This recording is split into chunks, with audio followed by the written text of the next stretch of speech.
What is it? The main thing I got from it was like this sense of feeling seen and validated. Well, why does it have to be this way? This book was placed in my hand for this moment.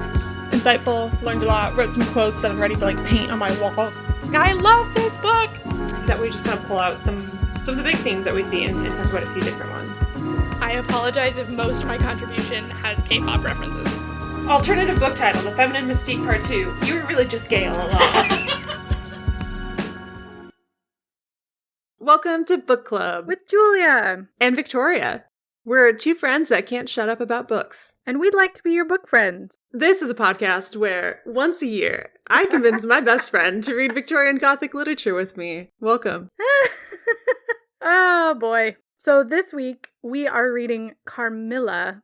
I really want to call it Carmilla, because I thought she was Spanish. She's not. She's Austrian. So it's Carmilla by Sheridan LeFanu and edited by Carmen Maria Machado, the icon. This is the sort of lesbian predecessor to Dracula, right? Dracula is the one we all know, right? But came out even before that. We've got lesbian vampires, maybe, definitely. And this particular edition that we've read, because it's been edited by Carmen Maria Machado, has some extra context to it from kind of the present day. So if you haven't read Carmilla, recommend you go take a listen. But if you haven't, you're still welcome here. Just know that there's tons of spoilers ahead.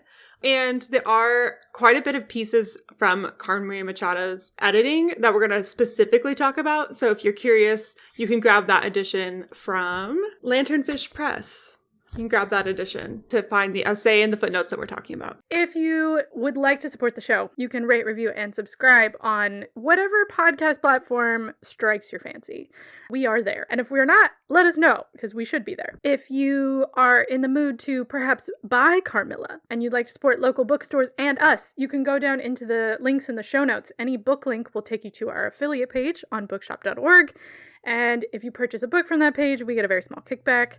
And if you'd like to join the club, you can go to buymeacoffee.com/bookclubwithjv, where you can find our archived episodes, our film club episodes, tons of stuff. We'd really love to see you there. Yeah. What did you know, if anything, about Carmilla before you read it? You had told me about it, that it existed. Oh, interesting. I had never heard of it before, ever. I wasn't particularly interested, I'm not gonna lie. When you first told me about it, I don't remember when you got it. It was a while ago. Yeah. I love this because when we wrapped up our last season, Julie and I were looking at what all we talked about and all the episodes we did. And Julie's like, wow, this is a lot of my interests. Like, we should do more of your interests. Yeah. So, like, out the gate, I'm like, lesbian vampires. And you're like, no, but okay. Yeah. I'm doing this for my friend. And also, this is so much of a smaller ask than some of the giant tomes that you have read to appease my fancy. So, yes, I would like to show off. This is 137 pages. It's so small. Okay, so that's really interesting because I knew Carmilla just in, like, the ether of literature. I don't know. Like, I didn't know anything about the book. I just knew there was something before Dracula. When I was at AWP, which is a big writing conference, the literary press that I work with, right next to our booth was Lanternfish Press. And so I saw their beautiful books sitting there all weekend. And then the last day, I was like, hey, I really want to check out some of your books. Like, what do you recommend? And they were like, you might like Carmilla, whatnot. And I was like, yeah, I love Carmen Maria Machado. Like, I will read this. So I also came in not knowing much about it. I was just selfishly wanted some spooky Gothic literature for this time of year and wanted to read fewer pages. I read this on the flight home. I was in Amsterdam recently, and so I read half of it, took a little nap, woke up, read the second half. It was so nice. I was reading on my Kindle because I didn't bring any physical books with me on the trip. So I actually read the essay and all the footnotes afterwards because I did like a second read when I got home. So it's been very top of mind and I'm excited to talk about it with you. Yeah. What was your experience reading? So I read the Machado essay first. So that was very much my filter for reading. And I do think it kind of saved it for me, because I felt like I was kind of reading it alongside someone that I like. And that makes things more fun. What's that thing called where you like work side by side, body doubling? It felt like I was body doubling this book where me and Machado were reading it together. It helped. Wait, I don't know what body doubling is. What is it? It's that thing where you, like, if you need to get something done, you need someone else in the room to do it. And so gotcha. You'll like, hey, can we work side by side? Because I have to really focus and I need someone else in the room who's also working. Yeah. Also, when it's for activities, it's called parallel play. But similar thing. You're like, this was classified as work, not play. It was definitely less boring than Dracula because it moves really fast. The vampire is very fun. She's a great character. You spend a lot less time with the men, which is also great. Machado's essay added some really fun nuance. It was interesting to sort of look at all of the text and be like, okay, so what did the author add?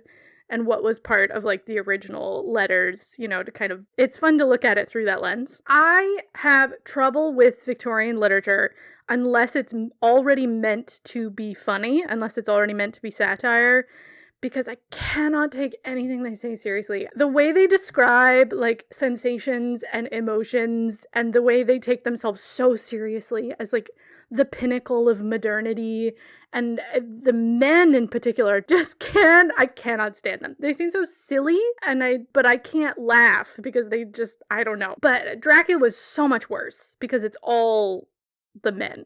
Whereas this one, it's all narrated from a woman's perspective, even if she's kind of dumb, like, you know, she's at least more interesting than they are.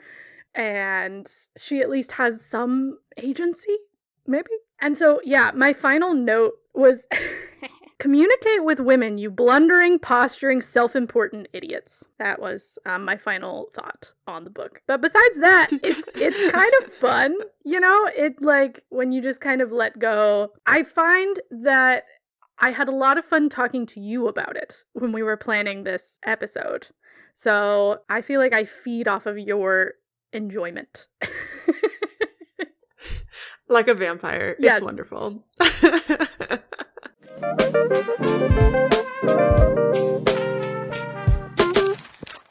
Okay, so before we dive into the story and give everyone a bit of a plot summary, I'm going to back up and we're going to talk about our author. Joseph Sheridan LeFanu is a Virgo. He and I share the same birthday, August 28th. Wow. I didn't know that. There's so few people, like, there's not many, like, famous people with August 28th as a birthday. That's so fun. He's just a lot older than me. He was born in 1814 in Dublin, Ireland. And he's an Irish author known for his ghost stories and mystery novels. He belongs to a Dublin Huguenot family, so that's like a Protestant. So if you know anything about Irish history, there's a lot of conflict between the Protestants, which many of them trace their heritage to England, and the Irish Catholics. So that's a big flavor of his life. I listened to a whole podcast called Queer as Fact. They did an episode on Carmilla that was super interesting, and they referenced a lot of literary analysis that I was like, oh my gosh, I would love to do this on our show. And I was like, well, I'm not just gonna like wholesale copy and paste their podcast episode, but they got into some interesting analysis. Like, they cited some sources that did an analysis of Carmilla as political commentary on Protestants versus Catholics. So I will link that in the show notes if you're interested in going that route. So LeFanu was also surrounded by a lot of writers in his life. So his grandmother, his great uncle. I think his great uncle was also like friends with Jonathan Swift or something. His niece became a notable novelist, and his mother actually wrote a biography as well. But I couldn't find many sources if that was like a published biography or like she wrote a thing. Growing up in a Protestant family, Sheridan, I'm going to call him Sheridan because a lot of sources call him Sheridan. Well, yeah, Sheridan sounds Irish. LeFanu sounds like, oh, I want to be an author, so I need to sound French. I think those are his family, both sides of his family. Ah. But yeah, so a lot of places call him J. Sheridan, or he published under just Sheridan LeFanu as well. So, interesting. Anyways, Sheridan's father was a rector. He was a priest, a Protestant, like Church of Ireland priest. But they faced a lot of troubles as a family, not only because the Tithe War was going on, which was like civil unrest in Ireland because the Irish farmers that were mostly Catholic, were being forced to pay a tithe to the Protestant Church of Ireland. But not only was like the family living amongst all that conflict, but like Sheridan's father was just like living above his means, like spending more money than they actually had. So when his father died, effectively their family had no money. And Sheridan also just never really had much money in his life either. He went and studied law at Trinity College Dublin, but never practiced, and eventually, well, very quickly, switched to a career in journalism. He eventually owned the Dublin Evening Mail and other newspapers. He published in a lot of genres, mostly horror is what he's known for. Carmilla was originally serialized in a literary magazine, so if you imagine each chapter came out in each issue of a magazine called The Dark Blue from 1871 to 72. Basically, once it was done being serialized, he immediately published it in a collection called In a Glass Darkly. And it's a collection of 5 short stories, and Carmilla is one of them, but all 5 of the stories are presented as the posthumous papers of the occult detective Huselius, who we get in the prologue. So that prologue was added for the collection. It wasn't in the original serialized version. Interesting. Unfortunately, Sheridan died shortly after. He died in 1873 at the age of 58. Historical evidence says heart attack, but was it Carmilla coming back to seek her revenge? Yes. I don't know. I was like really digging into Sheridan, and I was like, he's just a dude. Mm-hmm. I don't know. There wasn't anything that was like, oh, this is super meaty. His wife had kind of like a nervous breakdown and died early.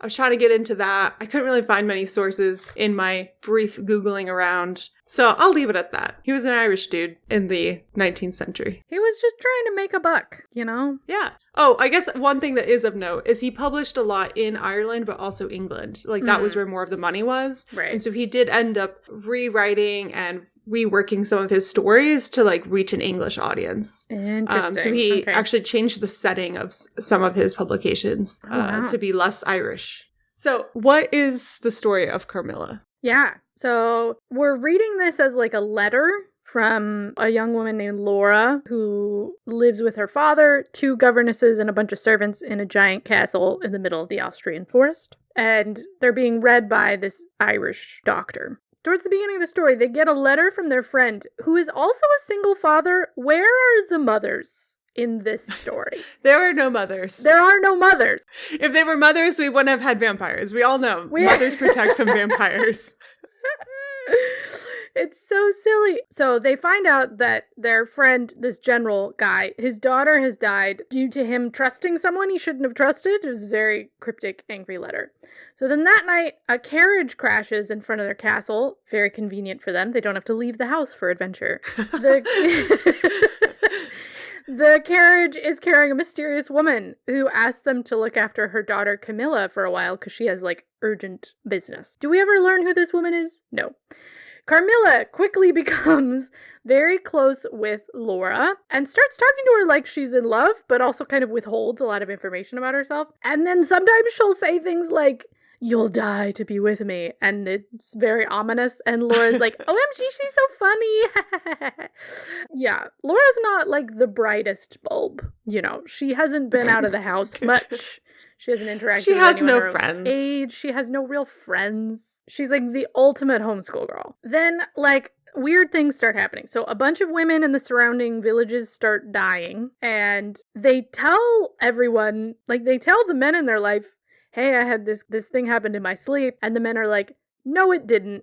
And then the women die. And then Laura starts experiencing these weird, like, sex dreams where someone's drinking her blood. She has some orgasms, but she doesn't know what they are. So she's like, it's like cold. So it's not all bad. And the whole time, they think Carmilla is also in danger, right? Because she's just a woman. She's just a young girl. So when they catch her sleepwalking, quote unquote, they like try to protect her too. Then they all go have a picnic in this old abandoned castle and come across the general whose daughter died at the beginning of the book. Very convenient. And he tells Laura and her father the whole story of how it happened, how they let in this young woman to take care of her because her mother had to run off. And then when he sees Carmilla arrive, he freaks out and he's like, that's the woman who killed my daughter. And then these 2 very convenient, completely new characters come out of the woodwork. They happen to know everything someone might need to know in order to figure out who Carmilla is and how to kill her. And then they very swiftly do so. So apparently Carmilla is like the last vampire of a family of vampires who used to live in the very abandoned castle that they're sitting in. And then Laura, they go on a little vacation because Laura's had a tough time, you know. She just, watched her first love get murdered. Super fun. So they like go to Italy, and then she ends up getting married and then dying in childbirth. How Victorian. How Victorian. Yeah. I would add, there's like some like creepy cat sometimes. Yeah. And there's also like when Laura was a child, she had this experience where like a woman comes and at first she's like, this is chill. And then she's like, oh, I'm hurt. And she wakes up crying. Yeah. And the woman disappears and no one believes her because Laura's a child. Yeah. And Laura tells the story to Carmilla because she's like, I feel like I've seen you before. And Carmilla's like, yeah, same. I had this crazy experience. I think I've seen you before too. And that's when they first meet. And we're like, what? Right. It doesn't really come back, but like that is like the first spookiness. Right. Even Laura in her narration is like, this doesn't seem relevant, but I promise you it's relevant. But yeah, it's that's the book basically. Mm-hmm. There's just men appearing at the end that have all the answers.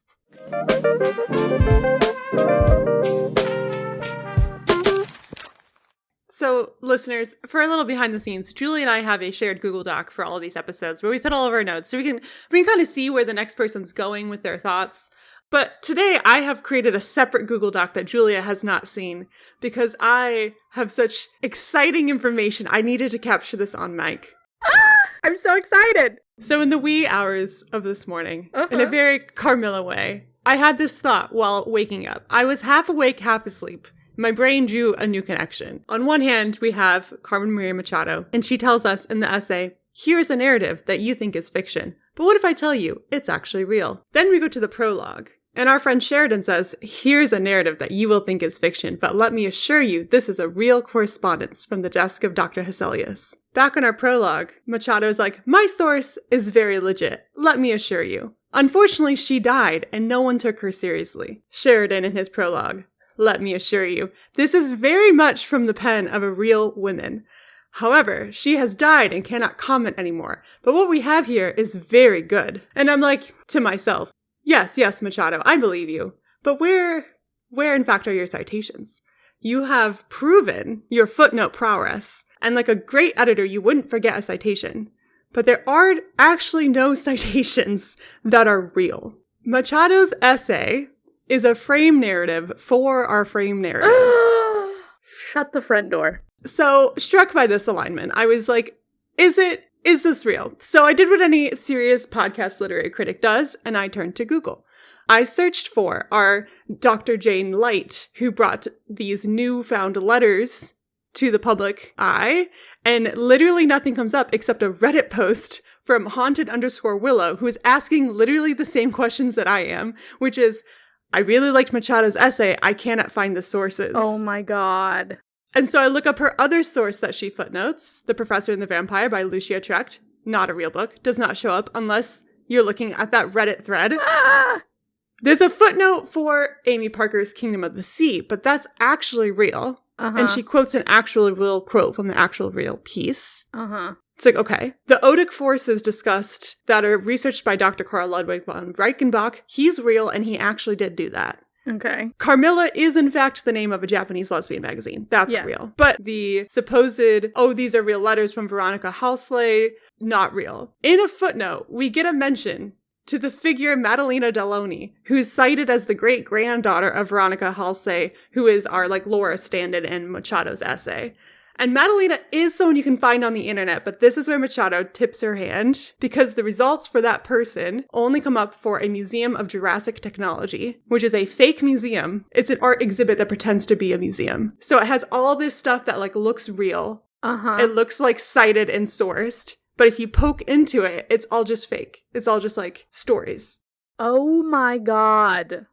There are so many layers to this. Holy shit. Okay. So our friend Haunted Willow over on Reddit, they updated their post and said, update, I believe this whole introduction was a well-crafted ruse to reclaim Carmilla. I am both irritated and impressed. But please let me know if you find anything else. Wow. That's so sneaky. This is blowing my mind. So what is it for then? Okay. Why?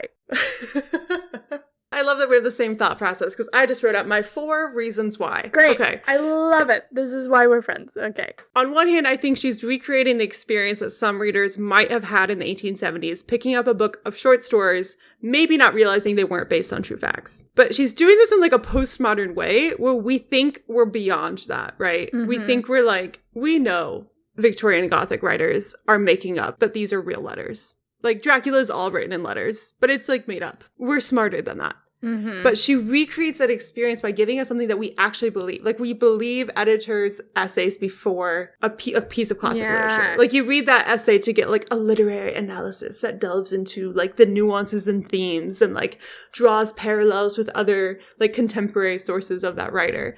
So she gives us something we're going to 100% believe, but it's like it makes you enjoy it in maybe a different way. Uh-huh. You know, you spend a lot of time thinking like, oh, so this is real. I mean, that's why I enjoyed it. Julia's like, wait, that's the only thing I liked about it. I mean, hey, it worked, I guess. I have never been so bamboozled. I trusted you, Machado. I trusted you. Okay. What's point number 2? Another reason might be get us to contemplate the line between fiction and fact. Make us think about what's the difference between a clever ruse, artistic expression, and like a bald-faced lie. Mm. Like, is Machado like being irresponsible by like publishing this as if it's like got credit behind it?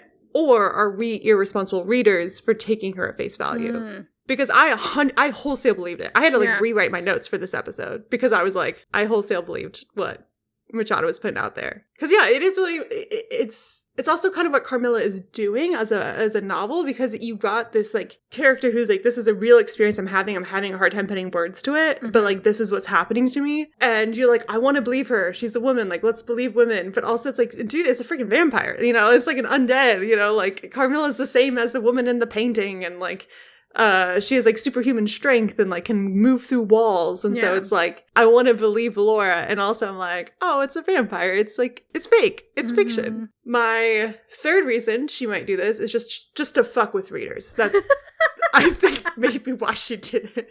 She got approached to edit and she was like, I can do whatever I want. You mean I can do whatever I want? Do her publishers know? 100% they do. Maybe not everyone who works at the press, but the ones who worked on this book, I think, do. Right. Catherine Coldiron's note on the back, she blurbs the book.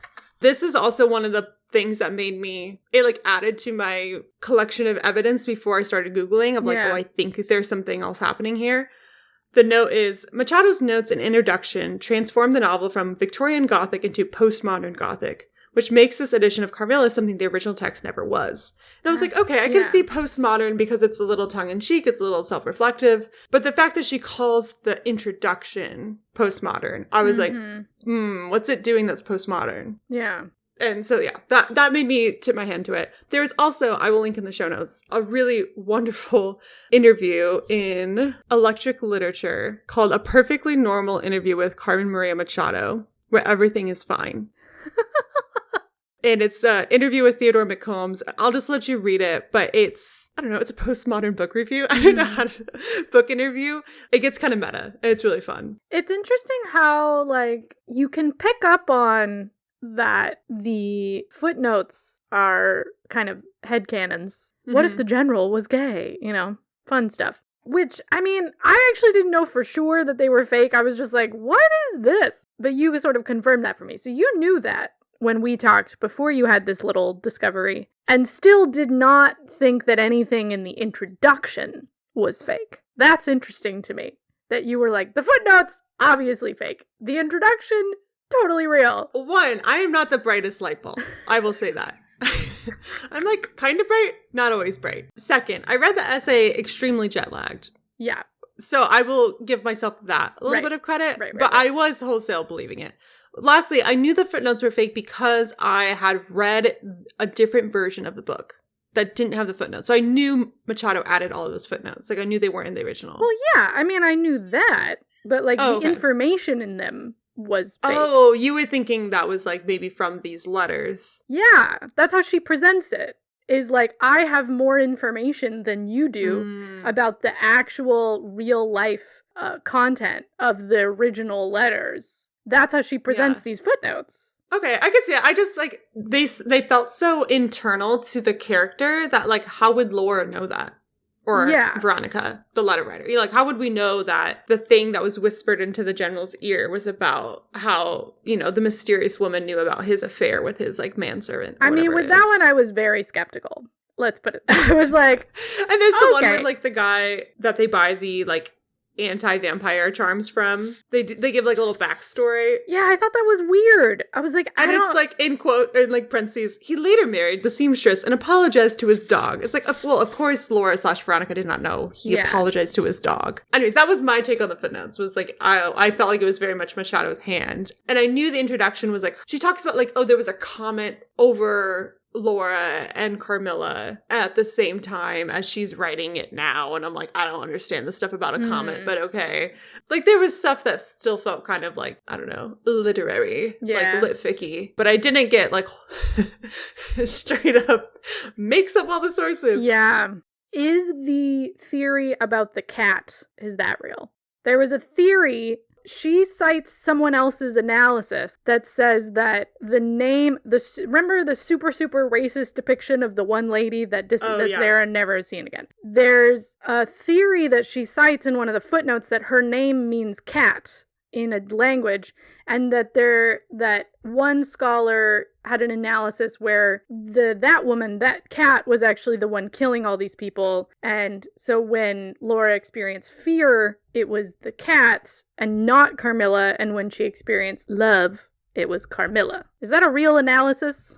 That's a real paper. Okay. It's a real analysis, yeah. Because I thought that was really interesting. Yeah, so a lot of the analysis elements are real. So like I mentioned that Amy Parker's Kingdom of the Sea, and that's where Amy Parker points out that like Lolita, the author tells us Lolita's dead right at the beginning. Yes. Yeah. And she uses that quote to talk about how we know Laura is dead at the very beginning. That's real. That's a real paper. It's a real analysis. That kind of stuff is real. What is missing is actual evidence. The evidence that makes this, like, a real story based off of real letters. Gotcha. Those parts are fictionalized. So she needs the analysis to be real to kind of sell it, that this is a real Yeah, and I think also, like, the analysis is, like, I mean, that's what we do on this podcast. We just, like, make stuff up with a good argument. But, okay, my last reason of why, and this is what I think I feel most strongly, like, why did Carmen do this? I think what she's doing is inviting us to look beyond the story and to keep our imaginations alive and to see characters through new lenses. And this is why I particularly love returning to classics. Like, not all the time, because sometimes you're like, I would like to read some people who are alive. But, like, you know, reading some old dead books that a lot of people have read and a lot of people have thought about for a long time. We get to come back to it again and again with different lenses. And I think Carmen is just offering us a new adaptation without actually changing the source text. Like, she gave you a completely different reading experience. Yeah. Like, that's incredible. Like, that's like more than I think any edited, like, classic has ever done for me. Yeah. You know, like, the most exciting that I can think of was at the end of our copy of Jane Eyre, where there's like a quiz of like, how gothic are you? But this one like truly gave us a new adaptation in a really ingenious way. And she's like, yeah, welcoming us back to Carmilla, shaking it up, not overlooking that there's problems with it. You know, like her new analysis with this fake evidence is really just pointing out how Sheridan removes a lot of Laura's actual feelings about things and like hides it under fear, where when you read it, you're like, I don't know if she's afraid. And so Carmen's giving you the window to look through to say, what if she's not afraid? What if that is just Sheridan putting on his Irishman from the 19th century, like, lens over this, that, like, oh, women can't be, you know, infatuated and, like, sexually attracted and whatever. Instead, we're going to, like, take off his window and put on a new one of, like, what if Laura really did have, like, feelings for Carmilla and was, like, enjoying it, even if it was sometimes spooky and creepy and not always understandable. I mean, yeah, totally worked, man. It feels like it's kind of written for people like us who are so hyper aware of how these texts get put together and how edited, who are going to buy an edited edition with footnotes from some you know what I mean? Like, that's a very strong, like, knowing your audience, right? Someone who wants to look at classics with a new kind of queer analysis lens and, like, see what comes up. Yeah, she, like, hoodwinks you on top of it. That's kind of fun. You have truly surprised me. I did not, this is not what I thought I was getting in for, and wow, what a day. I was, like, smiling all day. I've been so excited. I spent, like, an hour and a half today on my notes, which is, like, kind of a normal amount of time, but, like, a lot of that was mental energy of, like, when I was going to tell you. I was like, do I say it before we start recording so she doesn't spend too much time on her notes if it's gonna change? But I was like, no, I gotta get this on mic. So how did that then change, like, your experience and how you want to talk about it? So I was really excited when I, like, figured it out. And I also was, like, so relieved that I didn't record an hour and a half of me being completely wrong. Oh, boy, yeah. That would have been bad. I would have been mortified. But then there was also, the thinking of, like, I had a lot of questions about how this Veronica/Laura, what was she experiencing and why did it come out as if it was vampires? Like, and obviously, like, myths of vampires and folklore, a lot of it is scapegoating, right? It's like pointing the blame at someone else for society's ills. So in Dracula, it's a lot of, like, anti-Eastern European sentiments. It's a lot of being scared of the other. So looking at Carmilla, I was like, okay, what are we scared of? Yeah. I still think those questions are interesting. It's just, like, a different take now that I'm like, okay, for a while I thought it was all fake, and then I thought it was real, and now I'm back to it's all fake. Mm-hmm. But it's still commenting on society. Yeah, I mean, when you think it's real, like, I was doing something similar where I was like, if this doctor was a real person who was receiving these letters and he was known for being obsessed with the occult, maybe this girl is just pulling this massive prank on him. That was what I thought it probably was. Like, maybe these were, like, stories that they were writing to each other and someone found them and thought they were, like, real letters and whatever. You went all the way around. It's real. It's fake. It's so real. It's so real. It's fake. I went in a whole circle.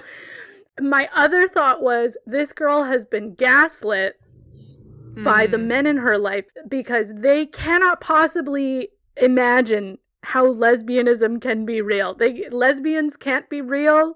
That doesn't exist. It doesn't even occur to them that maybe their daughter is just having a fling with this girl of unknown origin. And so they turn her into this monster and get rid of her, and they explain it to their daughter as like, oh, she was a vampire. Like, they find hickeys on their daughter's neck and they're like, oh my God, vampiric activity. She's draining your blood, and not like, it's a hickey, you know? Her parents were so homophobic that she's like, they'll go with vampire before they think. Yes. That this girl's my lover. Okay, we'll go with vampire. That'll be safer. So those were my two sort of ideas of, like, how that could possibly work. And either way, it's, like, fake, but just different degrees, you know? Right.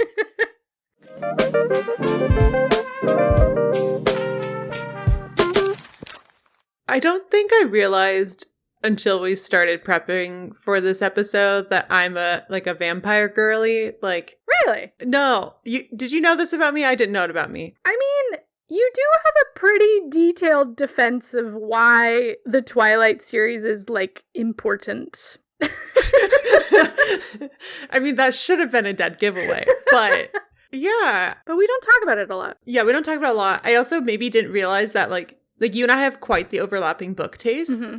And so I think I was mildly surprised that deep affection for Victorian vampire novels is not, like, a universal standard. Yeah. It's actually probably more people that don't like it than do. Uh-huh. So this is a new realization. You asked me when we were prepping, like, what do you like about these novels? Mm-hmm. And I was like, oh, I don't really like vampire novels. And I was like, well, I've also convinced you to read quite a few of them. And last year at this time, I went down a whole binge reading these, like, pretty terribly written books that I read 10 of them in this series. Oh my God! I didn't know it was that bad! Yes. I got Kindle Unlimited and I read these books nonstop. Oh, girl. Okay. It was tough, but they were witches and vampires in modern day Bath and I still think about them to this day. Wow. Okay, but what I think I like about it is I like gothic horror, and that's where we get a lot of our OG vampires, because it's all aesthetic. Because, like, I'm not a huge horror reader. Occasionally I'll read a thriller. We've read some Gillian Flynn together. That's pretty, like, heart-pounding thriller kind of stuff. Mm-hmm. But I'm not into gore. But gothic horror is, like, it's like horror light. The genre is defined by, like, is it spooky? Mm-hmm. Is there a castle? Did a woman faint? It must be gothic. Like, if the definition includes the word, you're like, what? Yeah. You know it's gothic when there's gothic architecture. Literally, like, page 2 of Carmilla, when she gets into her story, is describing the castle as gothic architecture. Yeah. Overall, the manor house shows its many windowed front, its towers, and its gothic chapel. The forest opens in an irregular and very picturesque lane. Irregular, picturesque, we're done for. Those are gothic words. We're here. And at the right, a steep Gothic bridge carries the road over a stream that winds in deep shadow through the wood. And I'm like, I'm there. I'm in Austria. We're in the woods. It's all aesthetic and I like it. Plus, like, social commentary. So it's basically what I like about romance fiction. Like, some tropes. I know what's happening. I like to see the author's hand. I like to see what they're doing different. And I like the social commentary aspect. I don't like all of it. There's a lot of romance fiction I don't like. And there's a lot of gothic literature I think is dumb. Mm-hmm. But there's some that really works for me. I think that's what I like about it. It's like the Halloween version of romance novels for me. Yeah. So what about you? What's your take on vampire novels? I think what I have learned is that I enjoy vampires when they're gay. Nice. I did not like the original Interview with a Vampire film, but the newest TV show of Interview with the Vampire, I am obsessed. They do some interesting reinterpretation with the original text that I think is very similar to what Machado is doing, actually. And I love it. And I like this much better than Dracula. So I think that is where I've landed.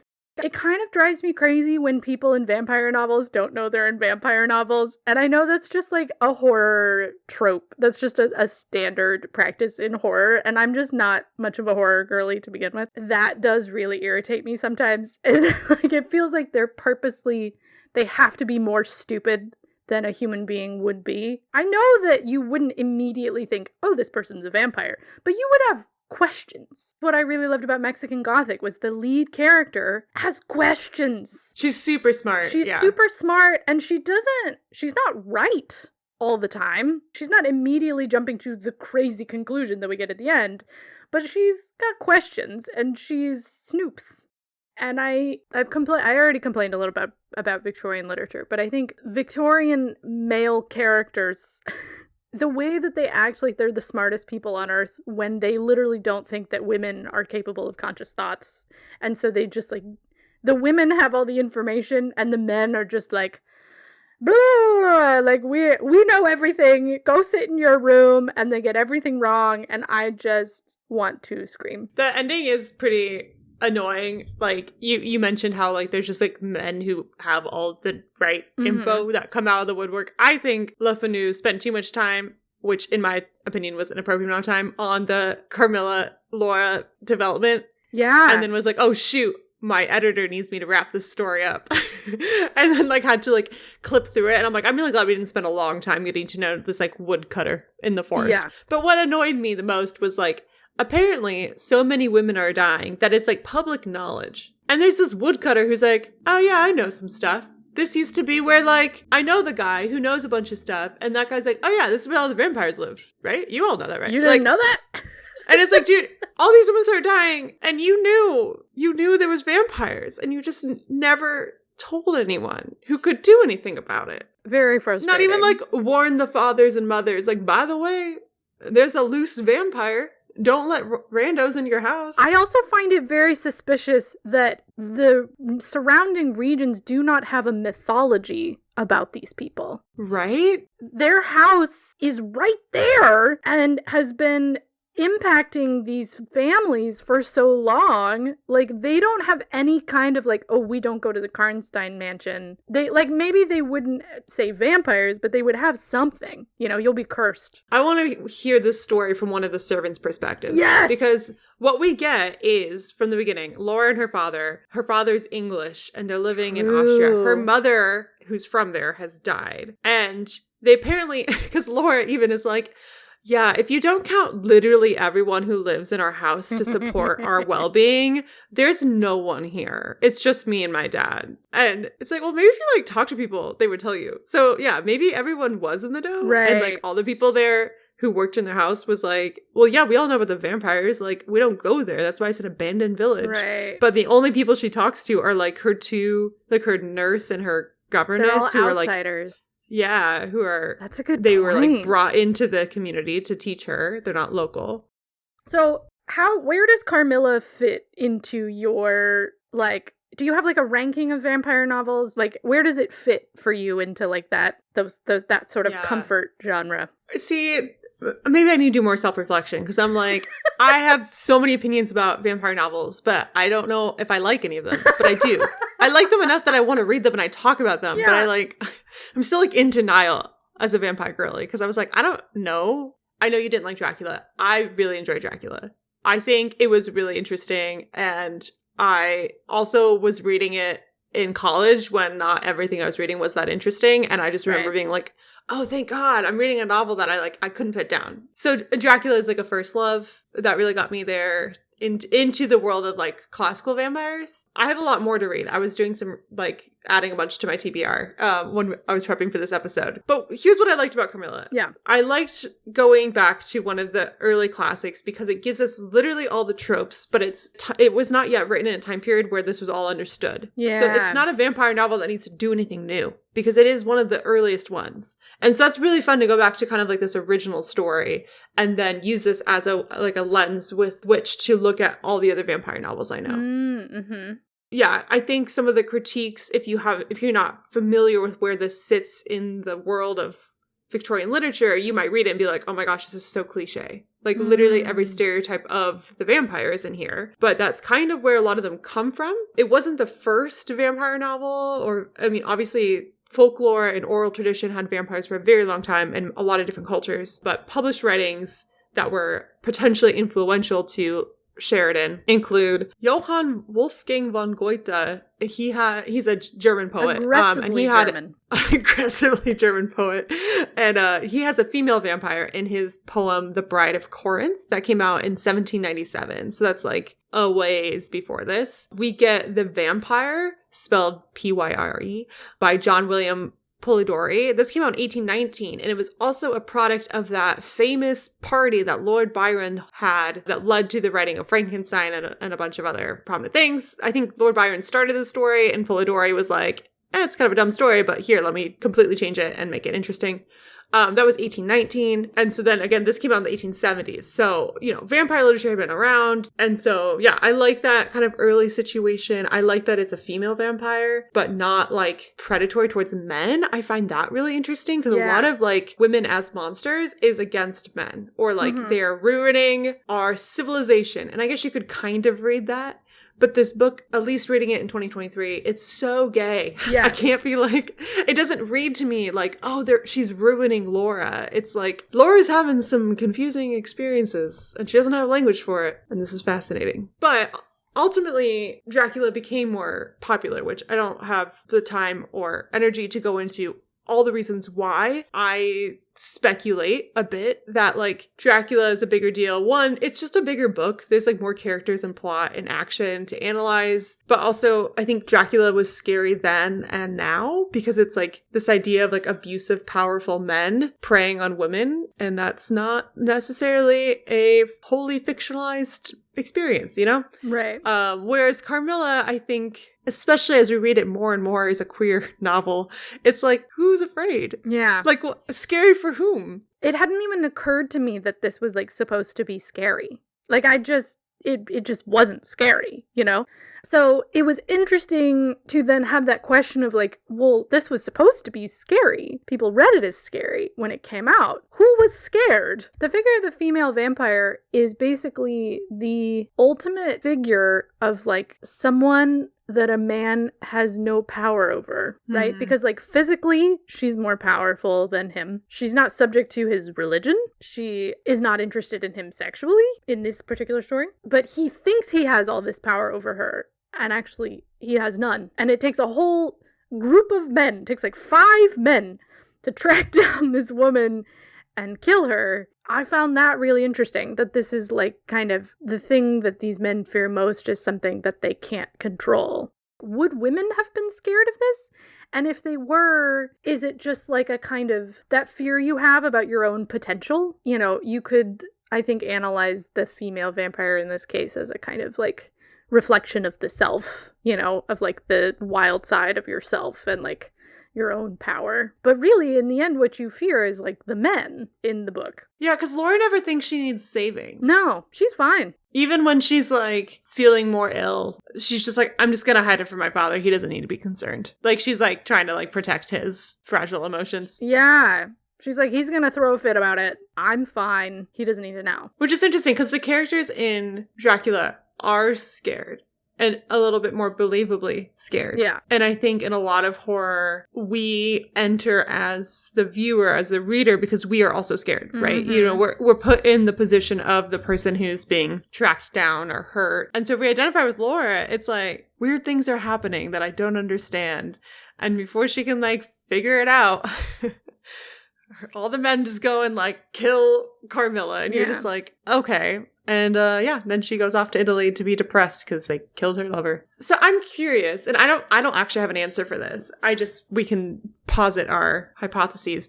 Do we think Sheridan is critiquing women-loving women or critiquing these men that are just ignoring Laura but going on quests to kill this vampire as like a moral duty thing? Or is there a critique? I don't know. Maybe I'm projecting that there's a critique in here. Did he write his story to be interesting and just kind of left it there? It's so hard to tell what his take on this is. Like, it's a similar thing of like, is he so blind to the existence of lesbians that he's gone back around full circle to accidentally creating lesbians?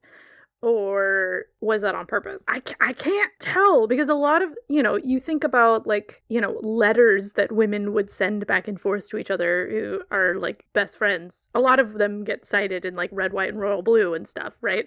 A lot of the language of friendship, there's so much analysis of kind of the queerness of friendship in Victorian era, where they talked about sex so little, and yet it kind of controlled everything about how they interacted with people, and would use this like incredibly flowery language to talk about friends. And so like, did they have any understanding of what I genuinely don't know what if he knew what he was doing. My only thought, I guess this depends on what he thinks of female orgasms. I just feel like I'm going to read a passage for our listeners in case they haven't read this book. Yeah. This is Sheridan. This is not Machado editing. This is straight up what he wrote. Okay. After all these dreams, there remained on waking a remembrance of having been in a place very nearly dark, and of having spoken to people whom I could not see, and especially of one clear voice, a woman's, very deep, that spoke as if at a distance, producing always the same sensation of indescribable solemnity and fear. Sometimes there came a sensation as if a hand was drawn softly along my cheek and neck. Sometimes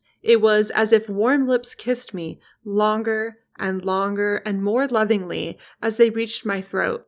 And there, the caress fixed itself. My heart beat faster, my breathing rose and fell rapidly. Then came a sobbing that rose into a sense of strangulation and turned into a dreadful convulsion, in which my senses left me and I became unconscious. Like, if he's writing that, he knows enough about female orgasms to write that. Now, did he write it because he's like, that's what's happening? Or is he giving it this like vampire element to be like, and female orgasms are bad? Like, I don't... Right. Like, is he writing this like, oh my gosh, isn't this terrifying? This woman is having this convulsion. Does he like actually believe an orgasm is like a bad thing? Mm-hmm. And that's why he puts it in the hands of a vampire, of a monster? Or is he like, this is an interesting story? Obviously, even if lesbians were overlooked in Victorian world. They existed. Maybe he knew some. And she's just like, we got to get past the censors. So I'll write it this way. Yeah. Like, I don't know. I mean, because it's also meant to be... He's conflating the drawing of the blood because he puts the point of feeling at her neck. Like, what she remembers is at her neck, but the way that he describes it is an orgasm. So I'm like, is she... She's so sex deprived that a really long neck kiss turns to hickey gets her off.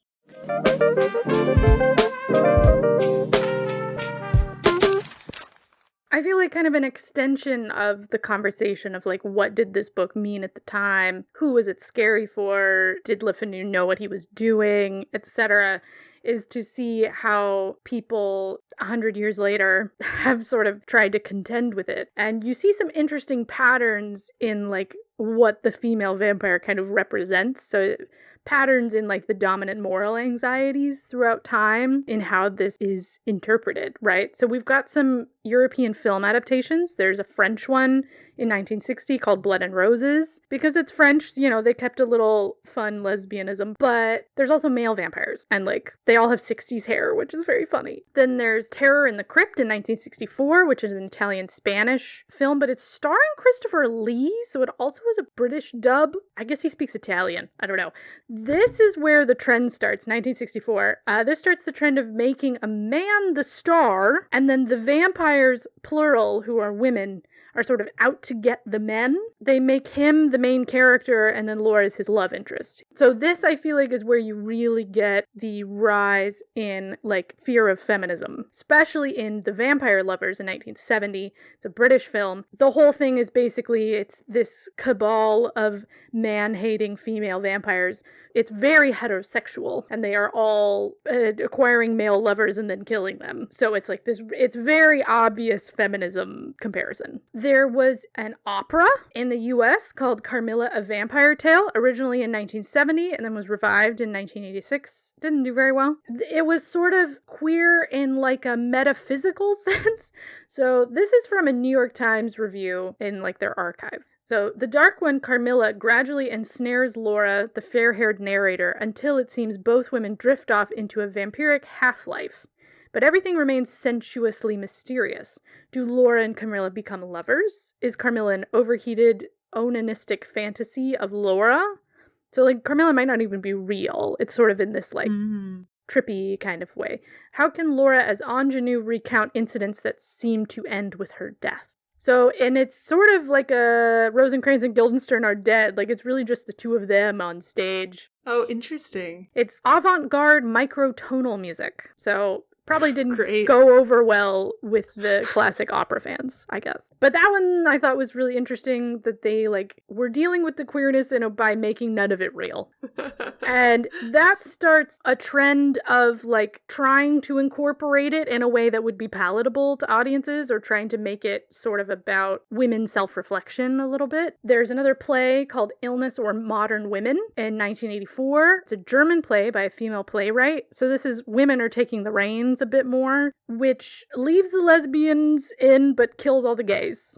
Very similar conflation of lesbians and feminists, but in a way that is on the women's side. And then Japan is like obsessed with Carmilla, I guess, or Japanese goths, I guess, I don't know. She features in anything vampire or demon related. There's also the lesbian magazine called Carmilla. There's an animated film from 2000 where she's like the big bad villain with like tons of magical powers. They go to space at one point. It's kind of crazy. Then once we get into like the 2010s, we're getting a lot of queer women sort of rewriting the story. So we have some literal fan rewrites. There's a 2018 book called Carmilla and Laura. That's just literally a rewrite of the original romance novel. There's Carmilla, the Wolves of Styria, which is sort of a fan rewrite where the original author is also quoted. The Unwanted from 2014, which is like a B movie. kind of classic stranger in town, Southern American Gothic, where Carmilla and Laura do fall in love, but Laura's father kills Carmilla to protect Laura, but Laura doesn't want to be protected, and she ends up leaving at the end. So it feels more, again, kind of kill your gaze, but it's very much from the woman's perspective. I think the one people know the best is there's a Carmilla web series, 3 seasons in a movie, from 2014 to 2017. Very a la, like if you were a Lizzie Bennet Diaries girl, very, very similar style, where it's like they're recording themselves at certain moments in this like one place. So you're just kind of hearing about the story as it goes along. I watched the first like 3 or 4 episodes, which they're like really short episodes. Yeah. And I know the production quality gets better as it goes on, but because it's like exactly overlaps with when we were at college and it's set in a dorm room, I'm just like, oh my God, it's 2014 and I'm in college. Like it just like, it feels, like I feel like my friends made it. Yes. Because it's just like the style, the clothing, the hair. I'm like, oh my gosh.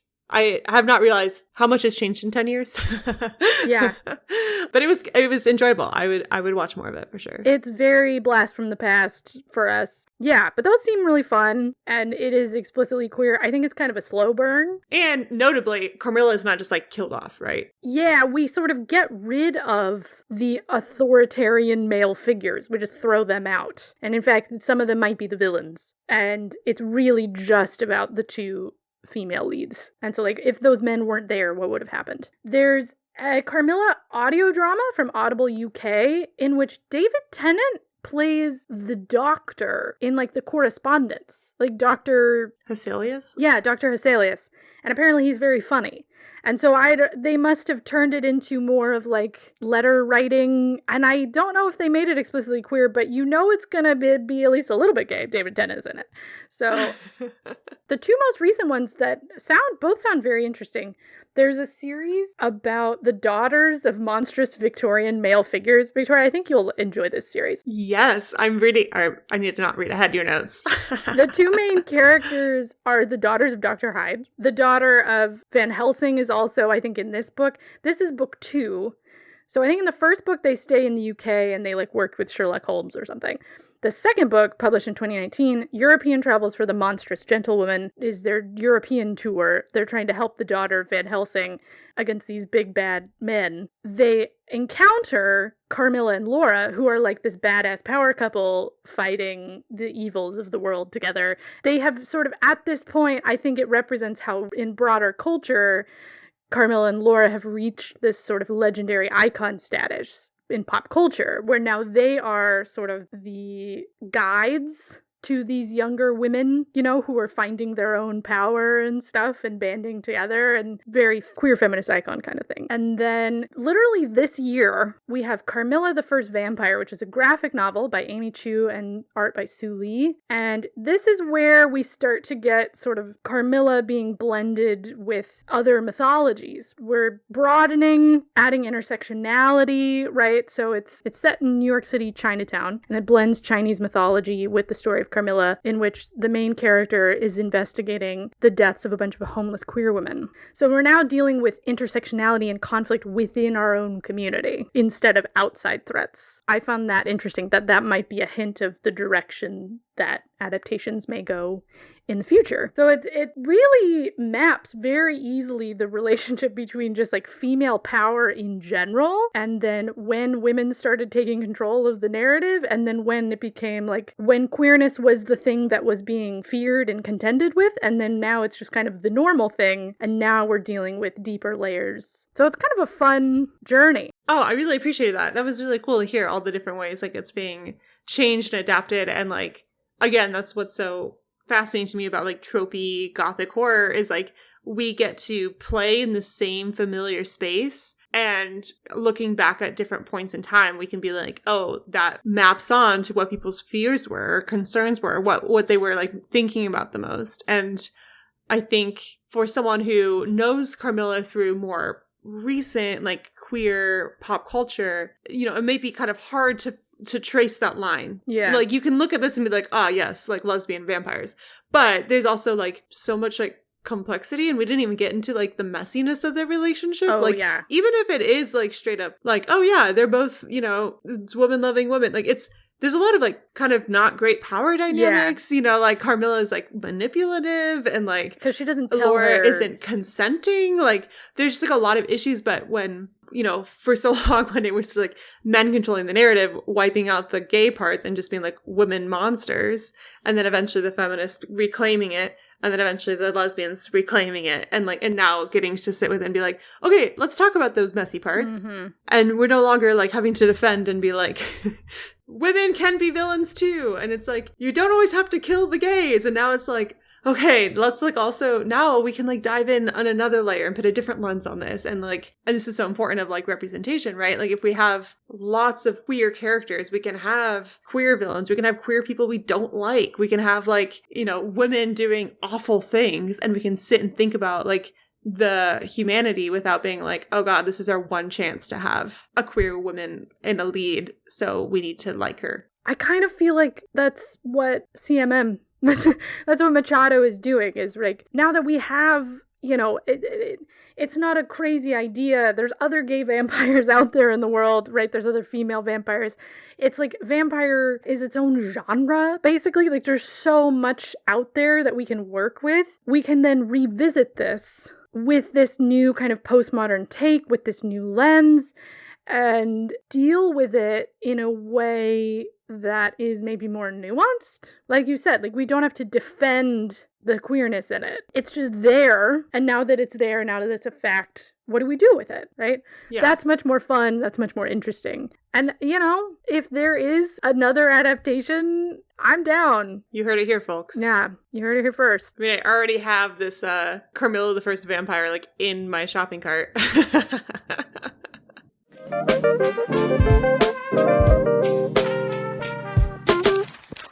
So you've read a bit more stuff like this than me.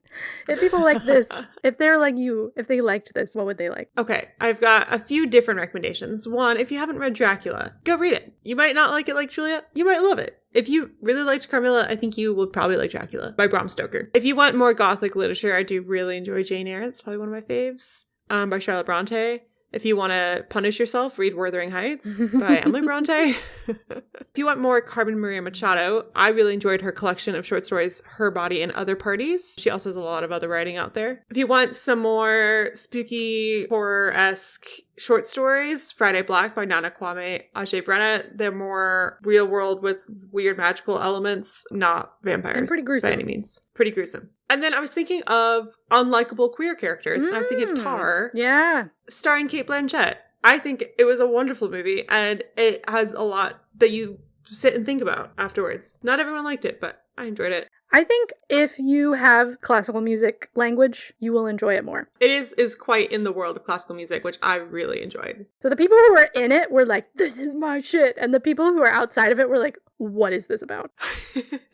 Oh, I'm going to do a shameless plug. I work with a literary magazine called Friction, and we have an issue called Monsters. I think it was our issue 16. And there are some real good spooky stories in there. That's awesome. Yeah, I mean, I only have TV show recommendations. I already mentioned the Interview with the Vampire AMC adaptation. And then if you want more Victorian lesbians, Gentleman Jack on HBO. There's a lot of melodrama in that one, but it's fun. Oh, I had another one. This is like not truly gothic, but it has some gothic elements, and it's like a modern novel, Before the Ruins by Victoria Gosling. I think I put it in my Currently Obsessed in a previous episode, but it's got spooky castle and mysterious death, but it's set in modern day, and it's a lot about like mental health and trauma. Okay, and lastly, to close out, Currently Obsessed. What is bringing you joy these days? I'm currently reading Isabella Allende's My Invented Country, which is her memoir, which is an interesting place to start. This is my first book I'm reading of hers, and starting with her memoir. But it's really fascinating because it's mostly her trying to figure out what it means to be Chilean and less to talk about like her day-to-day life. It's been an interesting read for sure. And then this weekend, my friend and I watched season 1 of Yellow Jackets. And I mean, talk about creepy and like problematic queer characters. Like it's so good. It's so good. I remember seeing ads like all over the place in Chicago for that when it first came out, but I hadn't actually heard of anyone who'd watched it. I had multiple people recommend it to me before I finally tried. And I've been pirating it because it is difficult to get your hands on. How about you? I recently watched Past Lives. You went to see it? Was it really, really sad? I saw it on the plane. after I was done reading Carmilla, I watched Past Lives. It was so good. Have you seen it? No, but everyone's been talking about it, but it looks so sad. I didn't cry, and I'm a crier. Okay. But it's really good. I did go, oh, and put my head on Rune's shoulder afterwards, but... It's a lot of people's favorite film of the year. It's so good because it's a very specific relationship that's understandable because it's so specific. Yeah. Like, it's relatable because it's so specific. And it gives you some tropes of a movie about a romance, but it is not a romantic film. Gotcha. It's so good. Okay. Also, while I was on vacation, I read The Charm Offensive by Alison Cochrane.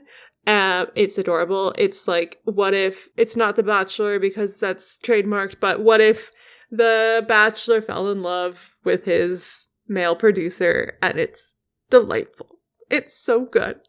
Cute.